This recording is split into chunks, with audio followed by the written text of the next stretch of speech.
আমাদের কাছে ইনফরমেশন ছিল বা তার পরিবারের লোকজন জানায় যে তাকে অপহরণ করা হয়েছে। নীলফামারীর এভারগ্রিন কোম্পানির শ্রমিক সাইদুল ইসলাম বাবু আত্মগোপনে থেকে শ্রমিক অসন্তোষ সৃষ্টির চেষ্টা করেছিলেন। অবশেষে পুলিশের কৌশলগত অভিযান ও মোবাইল ফোন ট্র্যাকিংয়ের মাধ্যমে তাকে গ্রেপ্তার করা হয়েছে। পুলিশ সূত্রে জানা যায়, গত 2 সেপ্টেম্বর উত্তরায় বিজেটে এভারগ্রিন কোম্পানির শ্রমিক আন্দোলনে নেতৃত্ব দেন বাবু। আন্দোলনের পর তিনি ষড়যন্ত্রমূলকভাবে আত্মগোপনে গেলে বিষয়টি নিয়ে এলাকায় ব্যাপক আলোচনা শুরু হয়। গত শুক্রবার 12 সেপ্টেম্বর সকাল 11টার দিকে বাবু নিখোঁজ হলে তার পরিবার নীলফামারী থানায় একটি সাধারণ ডায়েরি করেন। এরপর তদন্তে নামে পুলিশ। মোবাইল ট্র্যাকিংয়ে জানা যায়, বাবু নীলফামারী থেকে সৈয়দপুর হয়ে সিরাজগঞ্জ যান এবং সেখান থেকে পার্বতীপুর হয়ে আবার সৈয়দপুরে অবস্থান নেন। সে মূলত হচ্ছে এই শ্রমিক অসন্তোষকে কাজে লাগিয়ে একটা নাটক সাজানোর চেষ্টা করে। যে নাটকের প্রেক্ষাপট ছিল যে যদি সে আত্মগোপন করে, সে এক পর্যায়ে স্বীকার করে যে আমি নিজে নিজে আত্মগোপন করি, এবং সে বেলা 12টা নাগাদ সে আপনার উত্তরা ব্রিজের সংলগ্ন এলাকা থেকে সে বাস যোগে রংপুরে যায়। সেখানে সে একটা লম্বা সময় অবস্থান করে। তারপর সে ওখান থেকে সিরাজগঞ্জের একটা এলাকায় গিয়ে ওখানে নেমে যায়, ষোলঙ্গা নামক একটা স্থানে সে নেমে যায় এবং সেখানে সে রাতটা অতিবাহিত করে। পরবর্তী দিন সকাল আবার 11টার দিকে, অর্থাৎ 13 তারিখ, সে 12 তারিখ নিজে নিজে সে আত্মগোপনে যায় এবং 13 তারিখে সে সকাল 11টা নাগাদ আবার সিরাজগঞ্জ থেকে ব্যাক করে।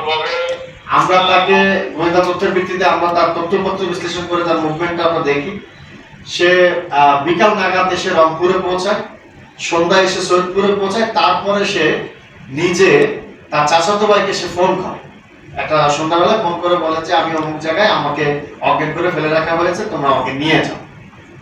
তো এরপরেই আমরা তাকে নিয়ে আসি ওখান থেকে। আমরা জানলাম যে ওখানে নিয়ে আসার পর তাকে যখন জিজ্ঞাসাবাদ করি, তখন সে বলে যে মূলত তার উদ্দেশ্য ছিল পূর্বের যে অসন্তোষ, এই অসন্তোষটাকে পুঁজি করে একটা নাটক তৈরি করে ইপিজেড কর্তৃপক্ষের কাছ থেকে একটা টাকা আদায়, মানে যেটাকে হচ্ছে আমরা মুক্তিপণ বলে থাকি, চাঁদা আদায়ের জন্য।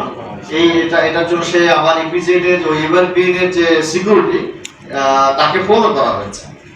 নয়নমিয়াকে ফোন করে 2 লক্ষ টাকা দাবি করে এবং তারপরে ওই যে নাম্বার টাকা দিতে বলে, ওই নাম্বারের যথাযথতা যাচাইয়ের জন্য 5,000 টাকা ওরা ক্যাশিংও করে।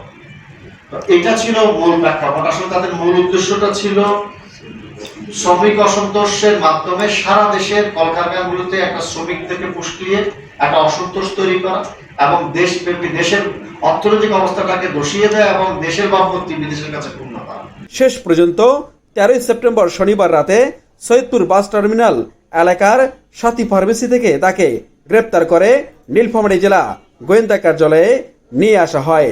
রবিবার 14 সেপ্টেম্বর বিকালে অতিরিক্ত পুলিশ সুপার ফয়জুল ইসলাম, সদর সার্কেল ফারুক আহমেদ এবং সদর থানার অফিসার ইনচার্জ সাইদ। পুলিশ জানিয়েছে এই ঘটনায় মামলার প্রক্রিয়াধীন চলমান রয়েছে। আতাউর রহমান, নীল বাংলার কণ্ঠ, নীলফামারী।